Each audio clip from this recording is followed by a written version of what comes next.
చిన్ననాడు నుంచి ఇవాళ కేసీఆర్ చదువుకునే రోజులల్లా దేశం ఇలా అవుతుంది, ఆంధ్ర పరిపాలన, తెలంగాణ ఆంధ్ర ఉంది, మై దోసుకపోతుర్రు, నిధులు పోతున్నాయి, నీళ్లు పోతున్నాయి, తెలంగాణ రాష్ట్రాన్ని బస్టు పట్టిస్తుర్రు అని చెప్పి కేసీఆర్ చిన్నగా పెద్దంగా ఒక్కడే తెలివి, ఒక్కడే ఒక మగాడు, తెలివి కల్లోడు, బలవంతుడు, బుద్ధిమంతుడు కేసీఆర్, పట్టుదల, కృషి, ఆయన నిరీక్షణ చేసి తెలంగాణ దత్త, ప్రత్యేకమైన తెలంగాణ దత్తనని ఒక్కడే ఆలోచన చేసిండు. ఒక్కడే ఆలోచన చేసి వందలుగా వెళ్ళిండ్రు, 10లు పోయి 100 అయినరు, 100లు పోయి 1 లక్షలు అయ్యిండ్రు. జనం అయినంట 1000కు 1000 కదిలి మాకు తెలంగాణ కావాలని ఉద్యమాలు చేసిండ్రు.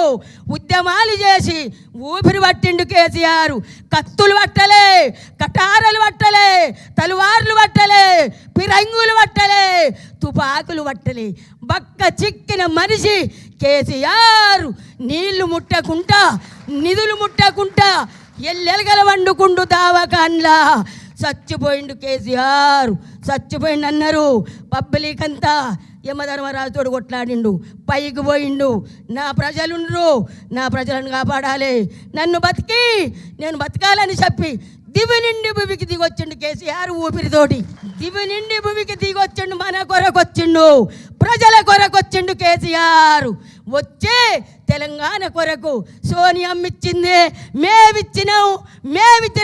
అల్ల అయ్యదా? అది పార్టీ వల్ల అయ్యదా? కాదు. తెలంగాణ బిడ్డలు పోరాటం చేస్తే వచ్చిన తెలంగాణ వృధా కానియలే, రైతులను రాజులను చేసిండు.